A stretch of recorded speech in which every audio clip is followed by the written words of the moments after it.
Hi, readers. Welcome to Books Connect Us from Penguin Random House. This is a podcast about staying connected with each other and the stories and authors who inspire us. Jessie Q Sutanto grew up shuttling back and forth between Indonesia, Singapore, and Oxford, and considers all three places her home. When she's not writing, she's gaming with her husband or making a mess in the kitchen with her two daughters. Her new romantic comedy novel, DIAL A for Aunties, asks the question, what happens when you mix one accidental murder with 2,000 wedding guests, and then toss in a possible curse on 3 generations of an immigrant Chinese-Indonesian family? You get 4 meddling Asian aunties coming to the rescue. Now let's join Penguin editor Cindy Huang in conversation with author Jessie Sutanto. So I have to ask you, so how did you come up with the premise of Dial A for Aunties? Well, so I really like, the trope of like accidental murder. It's actually like kind of the premise in my young adult book, which is a suspense. But then I thought, well, what about if it's accidental murder, but with like a bunch of meddlesome aunties, just like, the aunties and uncles that I have, who I love very much and respect very much. And whenever I told anyone like, oh, a bunch of aunties, come and help to hide a dead body, everyone is just like, oh my God, you need to write that like right away. So I kind of knew like I had something. How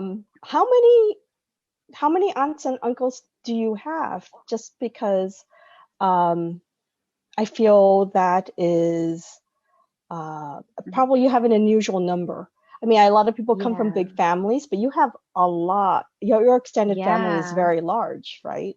It is very large. So my dad is one of 7 siblings, and my mom is one of 9 siblings, and they're all super close. So I couldn't include, my entire family in it. So I had to massively cut down. So there are only 4 aunties.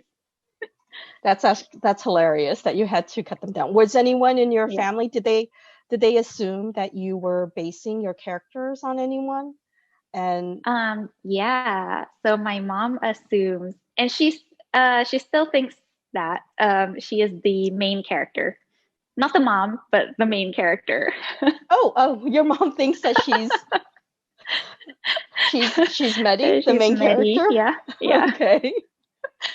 Like she saw the book cover and she was like, okay, they got my likeness down. Like, I approve. That is hilarious.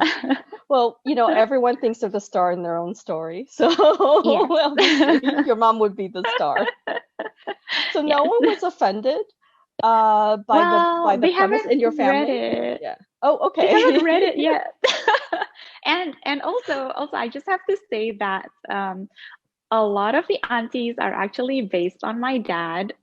Like a lot of them are actually based on like my uncles and aunts. So like I've really tried to put in a mixture so that nobody will recognize themselves. Hopefully. That is hilarious. Yeah. I know your mom has read, right? Has your dad? No, she hasn't. She hasn't. No, she's still waiting for the. She's still waiting for the physical book, because my mom read my young adult book and disapproved of it. Okay. She was like, oh, this boy, like the stalker, he's so inappropriate. And I was like, the stalker is inappropriate? Okay, I mean, he's a stalker. And she was like, yeah, he needs a good telling off. I was like, okay. Well, one of the things that I think is our not just the aunties, but also the larger Chinese-Indonesian culture that you portray in the book. I saw a very early review on Goodreads that from a fellow Chinese-Indonesian person who was really excited to read your portrayal, nervous too, but very excited. And I was very happy to see she loved the book, loved your portrayal. But her one criticism was that 2,000 people wasn't enough people, wasn't enough guests at a Chinese-Indonesian wedding. That actually you should have doubled that number to 4,000 people. Yeah.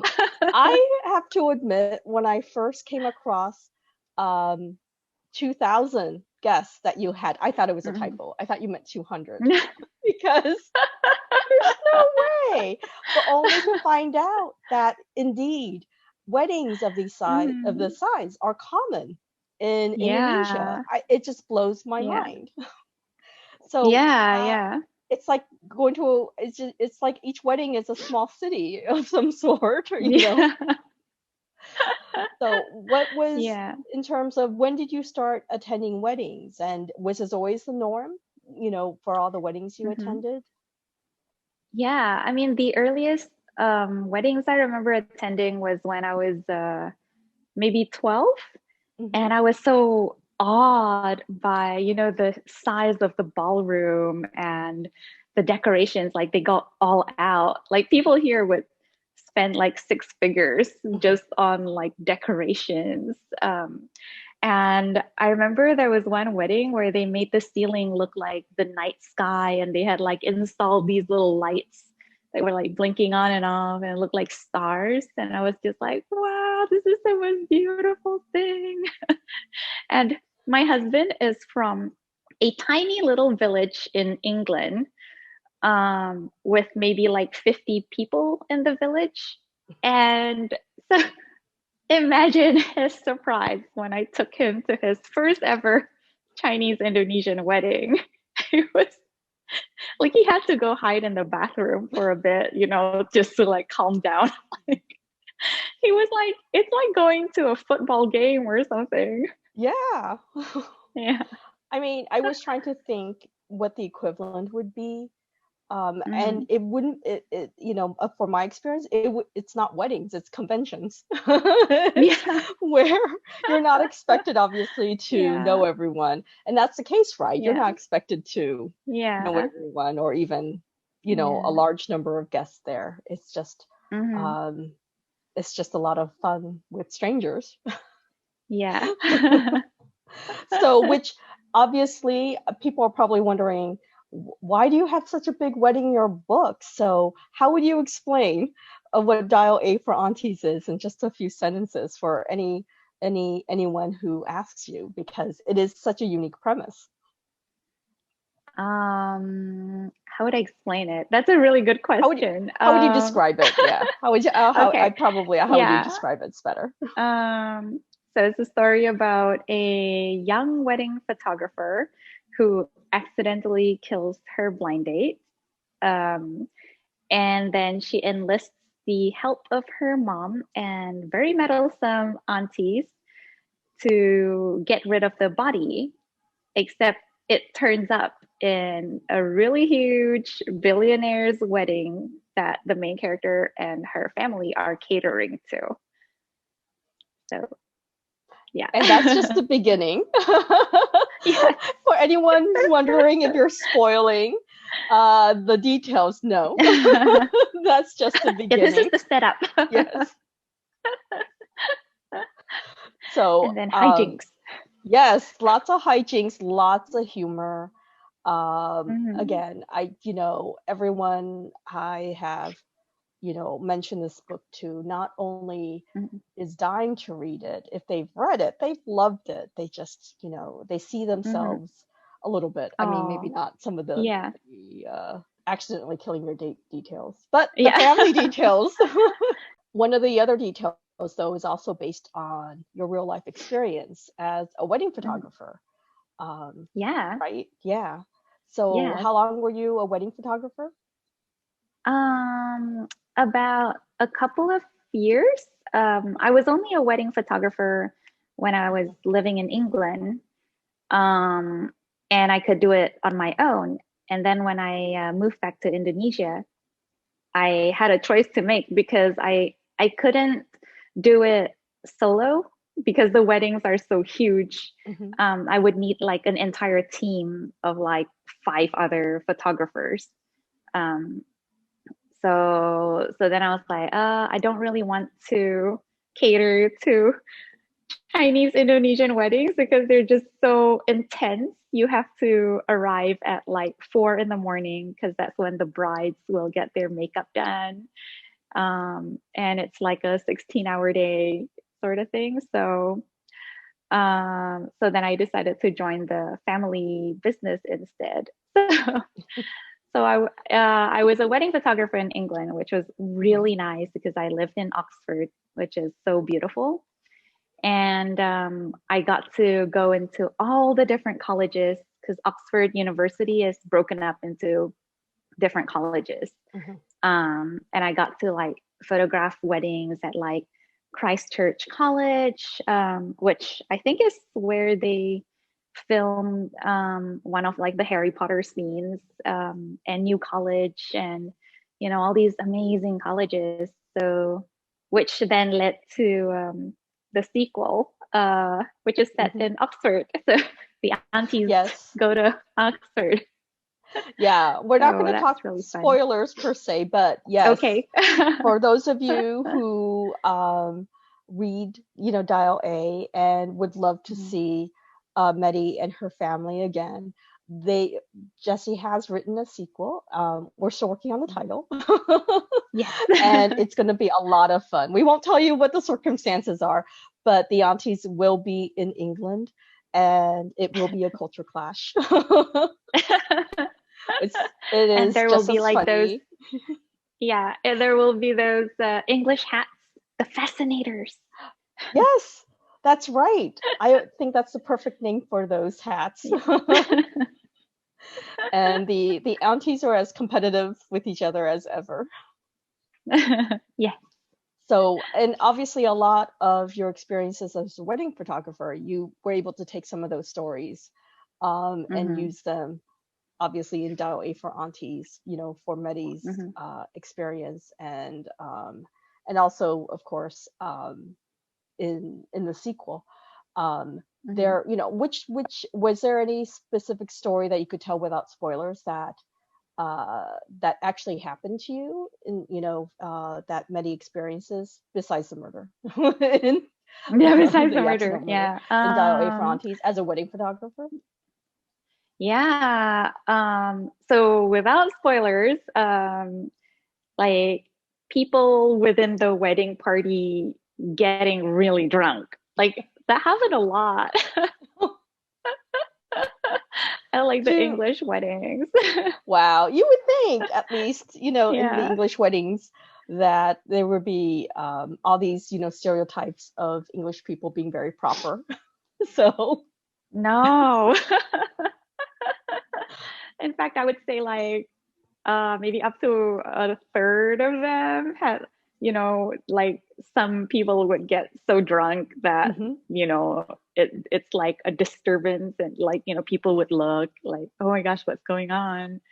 That's, were they drinking because they were nervous or they were just celebrating from the day before? So. I don't know. I mean, I don't like, okay, I would say a lot of like the groomsmen would be because they're celebrating. Whereas like maybe the older guests are, I don't know, like they're just sick of weddings. So, oh wow. So it was a lot of people getting drunk, not necessarily just the bride and groom. Yeah.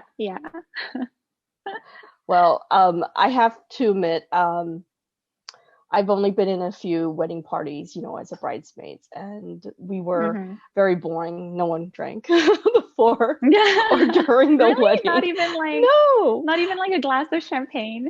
Well, yeah, I think maybe there was like one glass of champagne, but usually because for the pictures.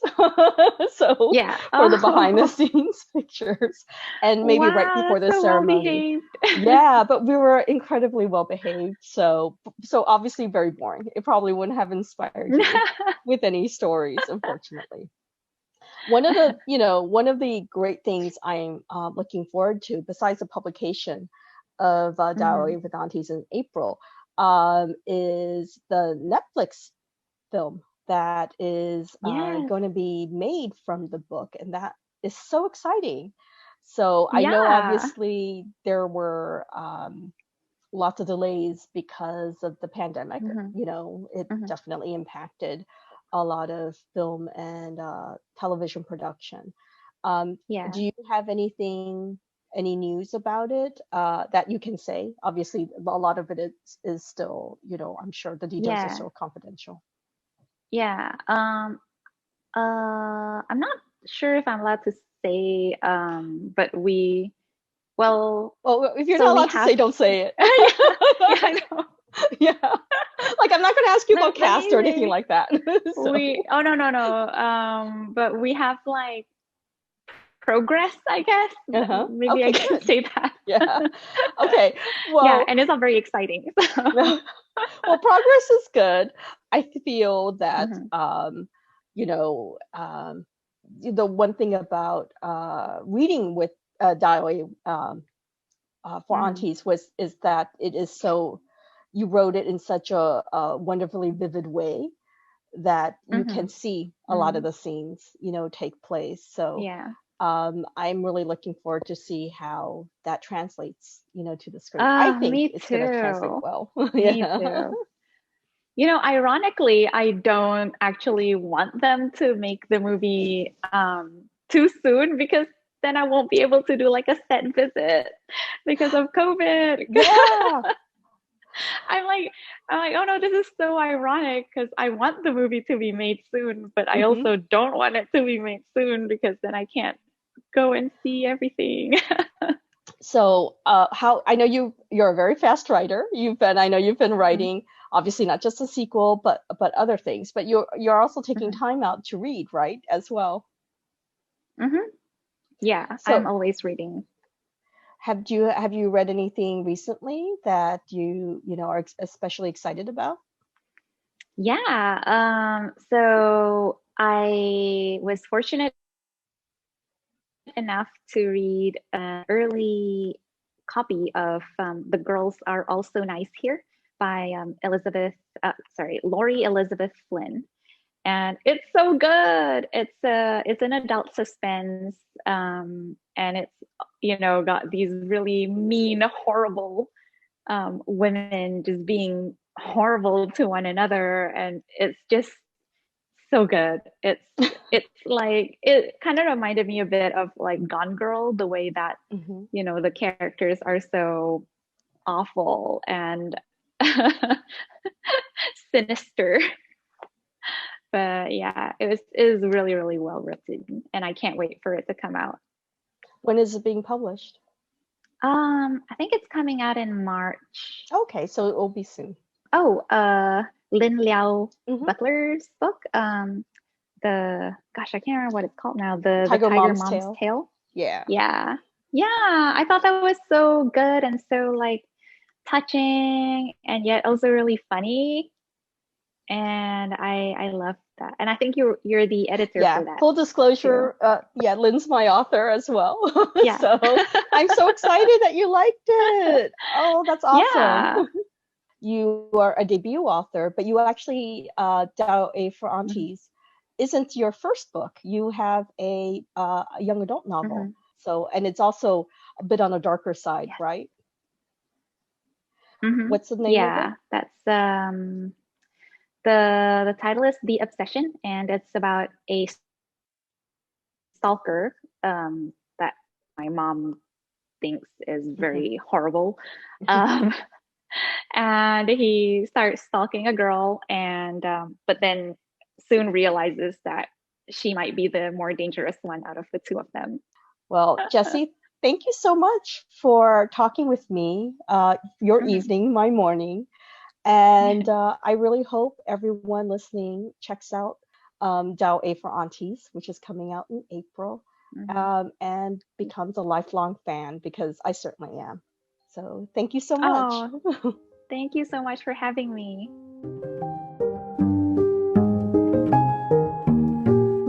Thank you for listening to Books Connect Us.